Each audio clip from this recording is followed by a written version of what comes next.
Listen closely, my children, to the story of Ugonma, a young woman whose life changed in ways she never imagined. Ugonma was 23 years old and very beautiful. She had smooth dark skin, bright eyes, and a gentle smile. But beauty could not fill an empty stomach. Her parents had died 3 years ago, leaving her with nothing. She lived in a small wooden house that was falling apart. The roof leaked when it rained. The walls had cracks. Every morning, Ugonma walked to the market to sell groundnuts. She made very little money. Some days, she ate only once. Some days, not at all. Her clothes were old and torn. People in the village pitied her, but no one helped. That was the way of the world. One hot afternoon, as Ugonma sat under a tree counting her few coins, a man approached. He was tall, wearing fine clothes that shimmered in the sunlight. His shoes were polished. His watch gleamed like gold. He stopped in front of her and smiled. "My name is Kenna," he said. "I have been watching you. I want you to be my wife." Ugonma's mouth fell open. Her heart beat fast. Could this be real? Or was it a dream? Ugonma could not believe her ears. A wealthy man wanted to marry her. She looked at Kenna carefully. His face was handsome but hard to read. His eyes were deep, like still water hiding secrets beneath. "Why me?" she asked quietly. "I have nothing. I am nobody." Kenna smiled again. "You are humble and beautiful. That is enough for me. I will take care of you. You will never be hungry again. You will have a home, clothes, everything you need." Ugonma's heart filled with hope. She thought of her leaking roof, her empty kitchen, her lonely nights. Maybe God had finally answered her prayers. Maybe this was her chance to escape suffering. "Yes," she whispered. "I will marry you." Kenna nodded. "Good. We will prepare the wedding immediately. I will send people to help you." The next day, women came to Ugonma's house with boxes of beautiful clothes, shoes, and jewelry. They measured her, styled her hair, and painted her nails. Ugonma felt like a queen. But deep inside, a small voice whispered, "Why is he rushing? Why does he not want to wait?" She pushed the thought away. She was tired of suffering. She deserved happiness too. The wedding day arrived quickly. The village gathered to watch. Ugonma wore a stunning white gown that sparkled like stars. Kenna stood beside her in a black suit, looking powerful and proud. The ceremony was beautiful. People clapped and cheered. But as Ugonma looked around, she noticed something strange. Kenna had no family present. No mother, no father, no brothers or sisters. Only strangers in expensive clothes stood behind him. When she asked him about it, he said simply, "My family lives far away. They could not come." After the wedding, Kenna took her to his mansion. It was the biggest house Ugonma had ever seen. Tall gates, beautiful gardens, shining marble floors. Servants bowed as they entered. Ugonma felt like she was in a dream. That night, after the celebration ended, Kenna led her to their bedroom. But instead of staying with her, he stopped at the door. "I have something important to do," he said. "Sleep well. I will see you in the morning." Before she could respond, he walked down the hallway and entered a room at the far end. She heard a heavy lock click. Ugonma stood alone in the big empty bedroom, wondering what was behind that door. Days passed. Ugonma lived in comfort, but she felt more confused with each sunrise. Kenna was kind during the day. He gave her money, bought her gifts, and spoke sweetly. But every night, he disappeared into that locked room. Sometimes she heard strange sounds. Low voices. Footsteps. The scraping of furniture. One morning, Ugonma asked the servant, "What does my husband do in that room?" The servant's face changed. She looked down quickly. "I do not know, madam. We are not allowed to ask." Ugonma felt a chill run down her spine. She tried to forget it. She told herself to be grateful. She had food, shelter, and safety. That was more than she had before. But curiosity grew like a seed in her mind. One evening, while Kenna was away, she walked slowly to the locked door. She placed her ear against the wood and listened. Silence. Then, faintly, she heard breathing. Not one person. Several people. Her heart pounded. She stepped back quickly when she heard footsteps approaching. Kenna appeared at the end of the hallway, watching her with cold eyes. "Stay away from that room," he said quietly. "It is not your business." The next day, Ugonma went to the village market to buy vegetables. As she walked, she felt people staring at her. Some whispered behind their hands. Others looked away quickly when she met their eyes. Finally, an old woman selling palm oil called her over. "My daughter," she said softly. "Be careful. People are talking." "Talking about what?" Ugonma asked nervously.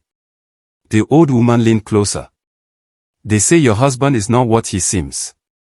They say he has done terrible things. That people who enter his house sometimes do not leave." Ugonma's blood ran cold. "What do you mean?" But before the woman could answer, a young man interrupted. His name was Chidi. He had been jealous when Ugonma married Kenna. He wanted her for himself. "Your husband is cursed," Chidi said loudly, so everyone could hear. "My father knew his family. They practice dark magic. Kenna is dangerous. You should leave him before it is too late." People gasped. Some nodded. Others looked afraid. Ugonma felt her legs shaking. She did not know what to believe. Was Chidi lying because he was jealous? Or was he telling the truth? She hurried home, her mind full of fear. That night, Ugonma could not sleep. She lay in bed, staring at the ceiling, thinking about everything she had heard. Was she living with a dangerous man? Was her husband hiding something evil? The next morning, she decided to take a walk to clear her mind. She walked deep into the village, past the farms and into the forest. There, she met an old woman sitting beneath a giant tree. The woman's eyes were white, like clouds. She was blind, but somehow, she seemed to see everything. "You are troubled, my child," the old woman said without looking up. Ugonma stopped in surprise. "How do you know?" "I can feel it," the woman replied. "You married a man you do not know? You live in a house full of secrets. You are afraid." Ugonma sat down beside her. "Yes. I do not know what to do." The old woman reached into her bag and pulled out a small red cloth tied with string. She placed it in Ugonma's hand. "This is for protection," she said. "Wear it always. And remember this, know him before it is too late. The truth hides in plain sight." Ugonma looked at the cloth, then back at the woman. But she was gone. Vanished. Like smoke. Ugonma returned home with the red cloth tied around her wrist. She felt a strange warmth from it, like a gentle hand holding hers. That evening, while Kenna was in the locked room again, she decided to search the house. She moved quietly through the hallways, opening doors, looking in closets. Most rooms were empty or filled with expensive furniture. But then, in a small office, she found something. A wooden box hidden under a desk. She opened it carefully. Inside were old letters. She pulled one out and began to read. It was from a woman named Adis, dated 5 years ago. "My dear Kenna," it said. "I am afraid. You are not the man I thought you were. I have seen what you do at night. I have heard the voices. I cannot stay with you anymore. I am leaving. Please do not look for me." Ugonma's hands trembled. Who was Adis? What had she seen? She read another letter, this time from a man named Obina. "Brother," it said. "You must stop. What you are doing is wrong. Mother would never forgive you. I am begging you. End this before someone gets hurt." Ugonma felt tears forming in her eyes. What was Kenna doing? The next day, Chidi appeared at Ugonma's gate. The servants did not want to let him in, but Ugonma agreed to see him. They sat in the garden, far from the house. I know you do not trust me, Chidi said. But I am telling you the truth. Kenna is not a good man. Why do you care? Ugonma asked, her voice sharp. You wanted to marry me yourself. Maybe you are just jealous. Chidi shook his head. Yes, I wanted you. But not like this. Not by destroying your life. I grew up with Kenna. I know what his family did. They were involved in secret societies. They made money through lies and fear. Kenna continues their work. Ugonma looked away. She did not want to believe him. But the letters, the locked room, the whispers in the village, it all pointed to something dark. What do you want from me? She asked quietly. Leave him, Chidi said. Before it is too late. I will help you. You can start over. Ugonma stood up. I need to think. As Chidi left, she saw Kenna watching from the upstairs window. His face was cold.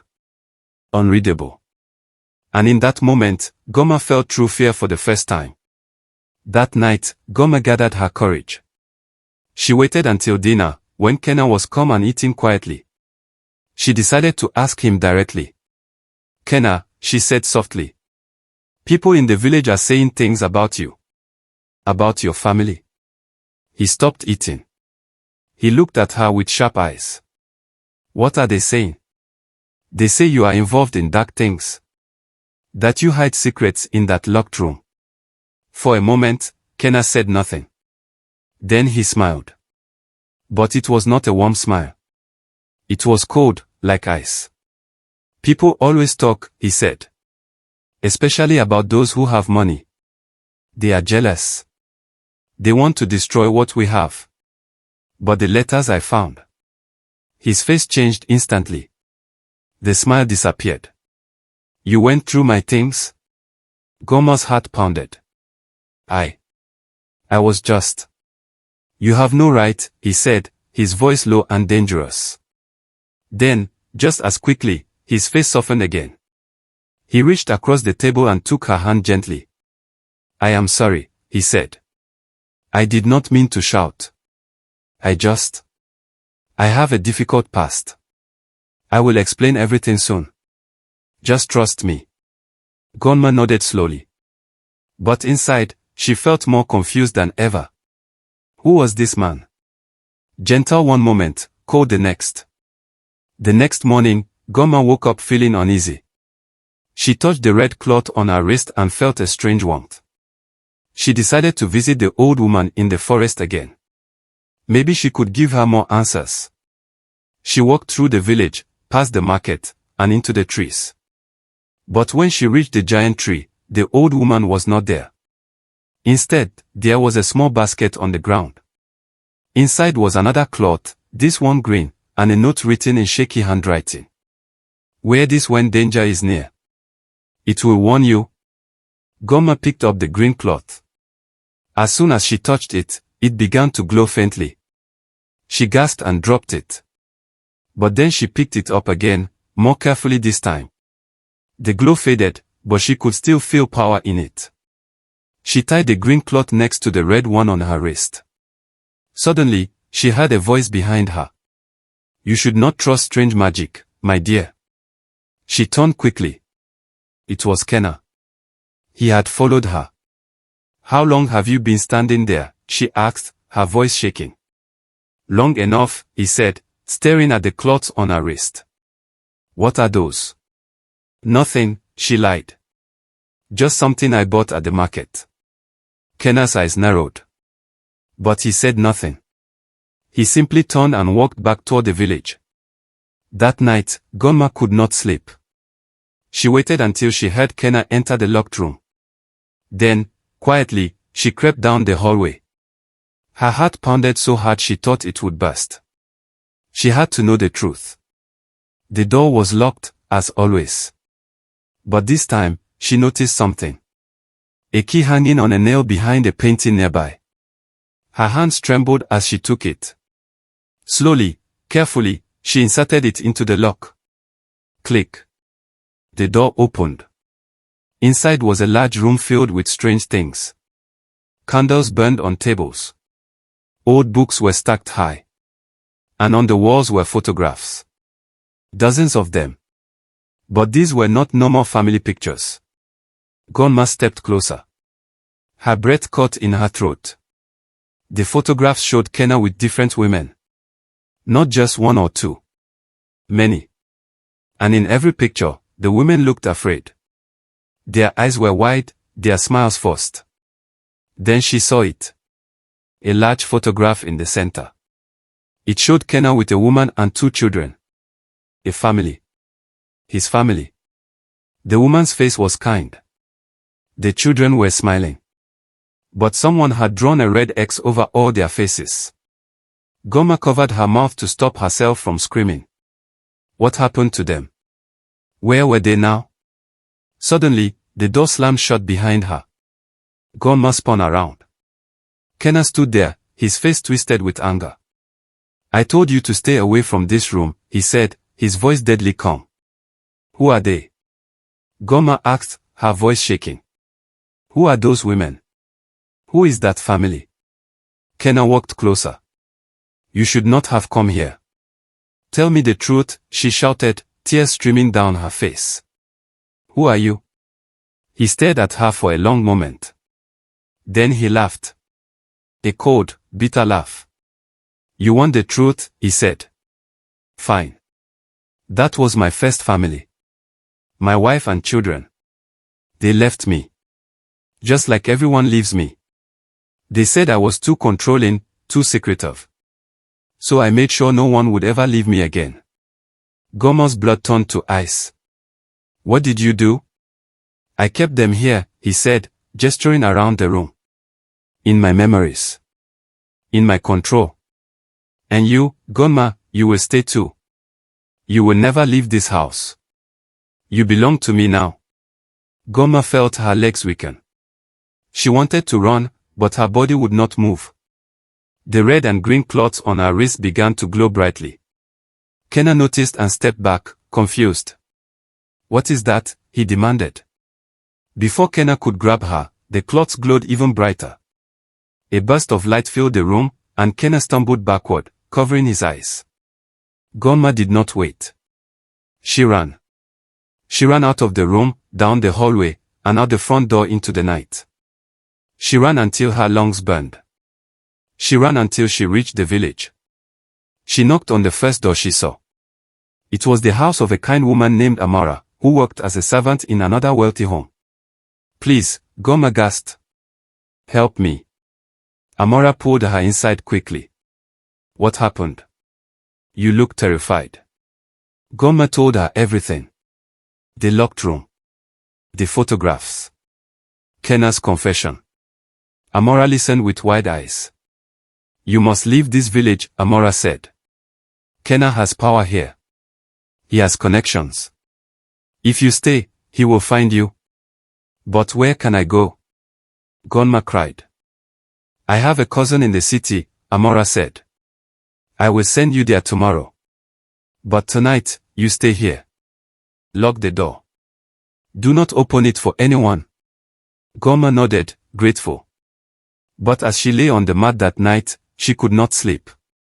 She kept seeing Kenna's face. His cold eyes. His twisted smile.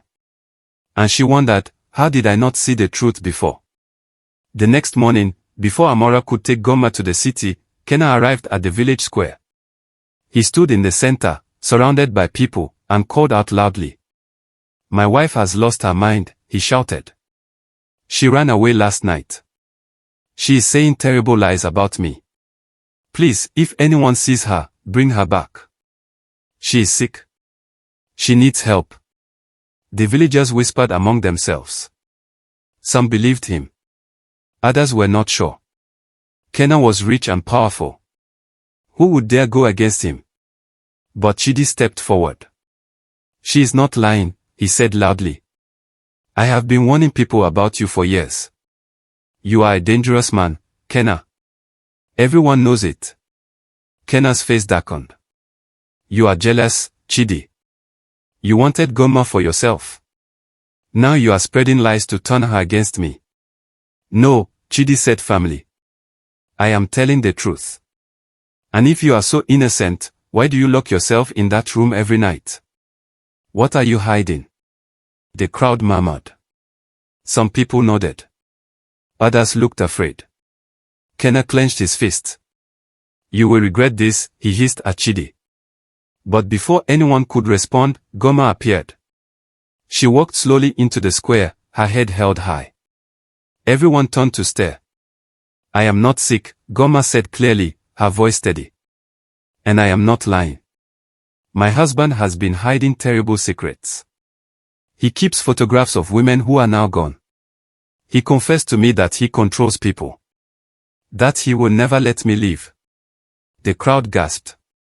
Some people stepped back. Others moved closer, curious. Kenna laughed. She is confused. Traumatized by her difficult past. I have only tried to help her. But then, the old blind woman appeared. She walked slowly into the square, her white eyes staring at nothing, yet seeing everything. Kenna, she said in a voice that echoed strangely. You cannot hide behind lies anymore. The spirits have spoken. They know what you have done. They know the blood on your hands. Kenna's face went pale. You are just a crazy old woman. Am I? She said. She raised her hand, and the red and green cloths on Ugonma's wrist began to glow again. The crowd gasped. These cloths protect the innocent, the old woman said. They glow in the presence of evil. Look at how brightly they shine. Everyone turned to stare at Kenna. His confident smile was gone. He looked around desperately, searching for support. But even his allies were stepping back now, afraid. You are all fools, he spat. Then he turned and walked away quickly, his shoulders tense with rage. But Kenna was not finished. That evening, he returned with a plan. He paid several villagers to spread lies about Ugonma. They said she was a witch. That she had cursed Kenna. That the old woman was teaching her dark magic. By the next morning, the village was divided. Some believed Ugonma. Others believed Kenna.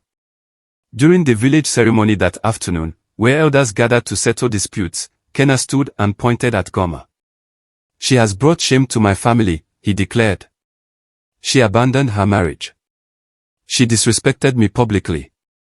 I demand that she be punished according to our customs. The elders looked uncomfortable. One of them, a man named Chief Is, spoke. What punishment do you seek? She must be sent away, Kenna said. Banished from this village. Stripped of everything I gave her. She must return to the poverty she came from. Ugonma stood, her heart pounding. She wanted to defend herself, but her voice caught in her throat. Then Amora stood beside her. This is unjust, Amora said. Ugonma has done nothing wrong. She only tried to protect herself from a dangerous man. But Chief Is shook his head. Without proof, we cannot act against Kenna. He is a respected member of this community. Ugonma felt her world collapsing. She was alone. Powerless. Shamed in front of everyone. That night, Ugonma sat in Amora's house, crying. She felt defeated. Broken. How could she fight a man with so much power? But then she remembered the old woman's words, know him before it is too late. The truth hides in plain sight. Ugonma sat up slowly. The truth hides in plain sight. What did that mean? She thought about the locked room. The photographs. The letters. And then it hit her. The letters mention names. Adis. Obina. If she could find these people, they could testify against Kenna. They could prove she was telling the truth. Amora, she said, wiping her tears. I need your help. We must find the people who wrote those letters. Amora looked worried. That could be dangerous.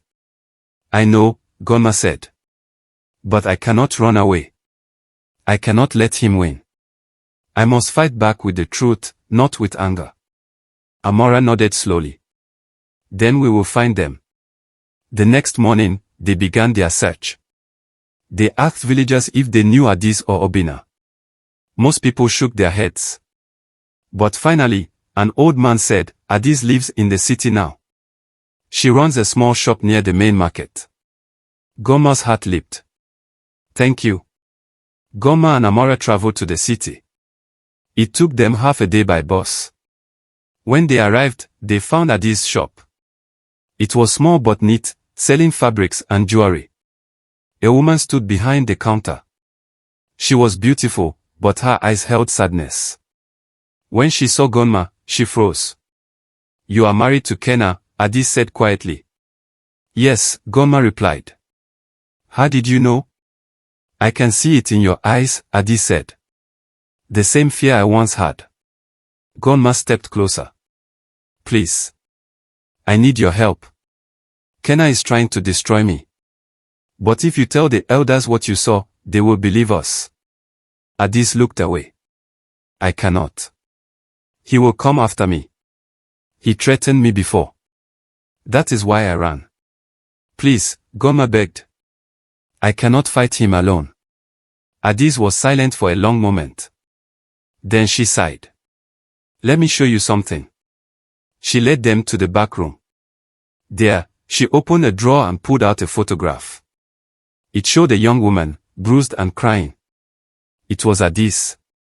He did this, she said. When I tried to leave, he told me no one would believe me. And he was right. I had no proof. No one to support me. Ugonma felt tears in her eyes. I am so sorry. Adis looked at her. But you are different. You have the cloths. You have the old woman's protection. Maybe you can succeed where I failed. Ugonma returned to the village with a plan. She would not attack Kenna directly. Instead, she would expose him cleverly, using his own pride against him. She announced publicly that she forgave Kenna. That she wanted to return to him as his wife. The villagers were shocked. Chidi tried to stop her, but she insisted. Trust me, she whispered to him. I know what I am doing. Kenna heard the news and smiled wickedly. He thought he had won. He invited Ugonma back to the mansion with open arms. That night, during a feast he held to celebrate their reunion, Ugonma stood and spoke. My husband, she said sweetly. To honor you, I have prepared a special gift. A truth ceremony, where we both speak honestly about our love.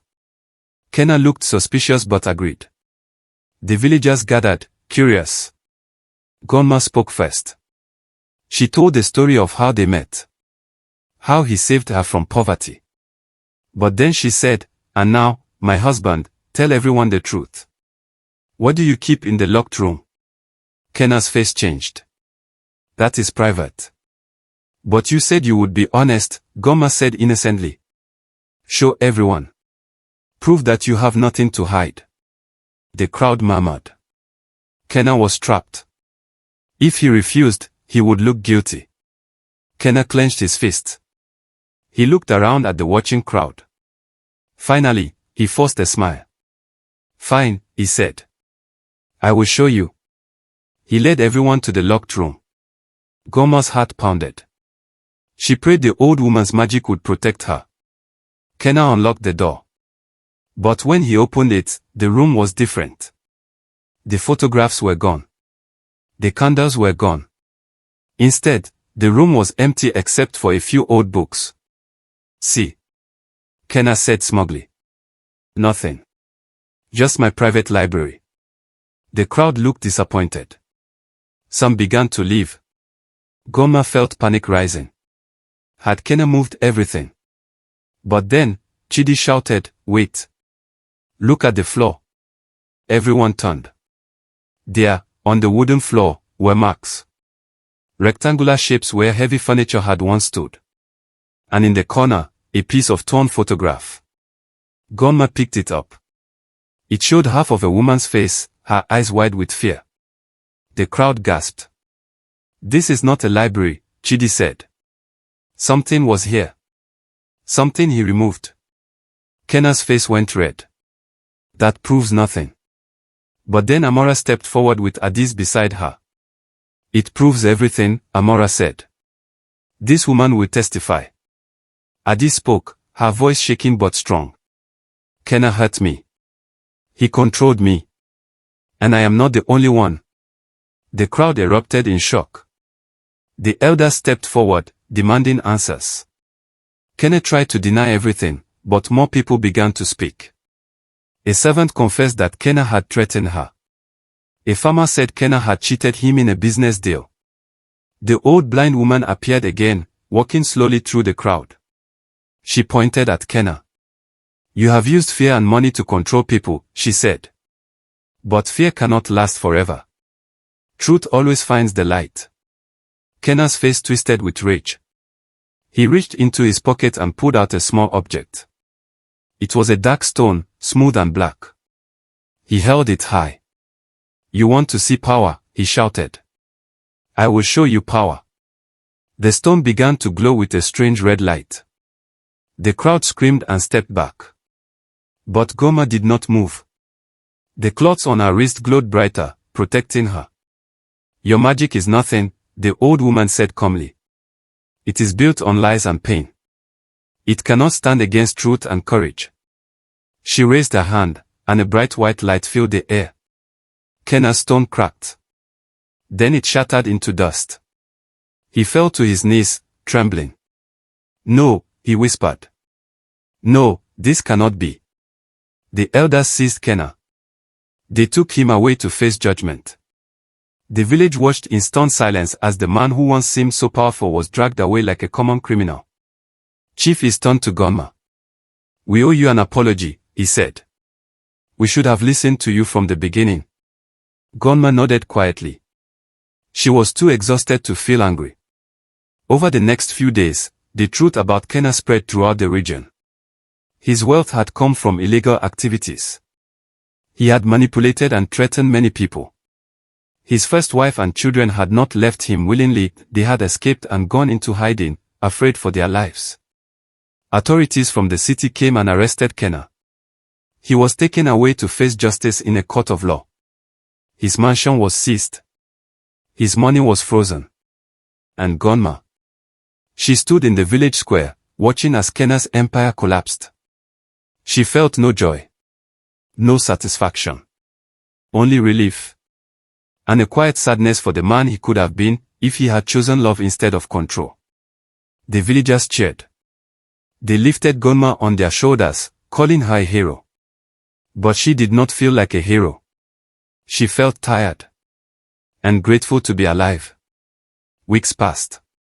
Ugonma's life slowly returned to normal. But it was a different normal now. She was no longer the poor, desperate girl who had agreed to marry a stranger. She was stronger. Wiser. Braver. The old blind woman visited her one last time. You did well, my child, she said. Thank you, Ugonma replied. You saved me. No, the old woman said. You saved yourself. I only gave you tools. You chose to use them. She handed Ugonma a small bag of coins. This is for you. Start a new life. A better life. Ugonma looked at the coins, then at the old woman. Who are you? Really? The old woman smiled. Just a grandmother who believes in justice. And with that, she walked away and disappeared into the forest, never to be seen again. Ugonma used the money to open a small business. She sold fabrics and handmade jewelry, just like Adis. The two women became close friends. Chidi visited her often. He no longer pressured her to marry him. Instead, he simply offered friendship. And slowly, gently, Ugonma's heart began to heal. One afternoon, as she sat in her shop, a young girl came in. She was dirty, hungry, and desperate. She reminded Ugonma of herself. Do you have work? The girl asked shyly. Ugonma smiled. Yes. Come. Let me help you. But the story does not end there, my children. One evening, as Ugonma was closing her shop, a figure appeared in the doorway. It was Kenna. He looked different now. Thinner. His clothes were torn. His eyes were empty. Ugonma, he said quietly. Please. Forgive me. She stood still, her heart pounding. How did you escape? I did not, he said. I was released. They said there was not enough evidence to convict me for everything. But my life is ruined. I have nothing. Ugonma looked at him. Part of her felt pity. But she remembered his cruelty. His lies. The fear he had caused. You could have had everything, she said softly. If you had chosen love. If you had chosen truth. I know, he whispered. I am sorry. Ugonma took a deep breath. I forgive you, Kenna. Not because you deserve it, but because I deserve peace. But I will never trust you again. Go. Build a new life. Be better. Kenna nodded, tears in his eyes. He turned and walked away into the night. Ugonma watched him go. Then she locked her shop and went home, where Amora was waiting with hot food and warm laughter. And that night, Ugonma slept peacefully, knowing she was finally free. So you see, my children, this is the story of Ugonma. A woman who married for survival but found courage instead. A woman who was deceived but learned to seek truth. A woman who was powerless but discovered her own strength. What lessons can we take from her journey? First, never marry someone you do not truly know. Love cannot grow in shadows and secrets. Second, trust your instincts.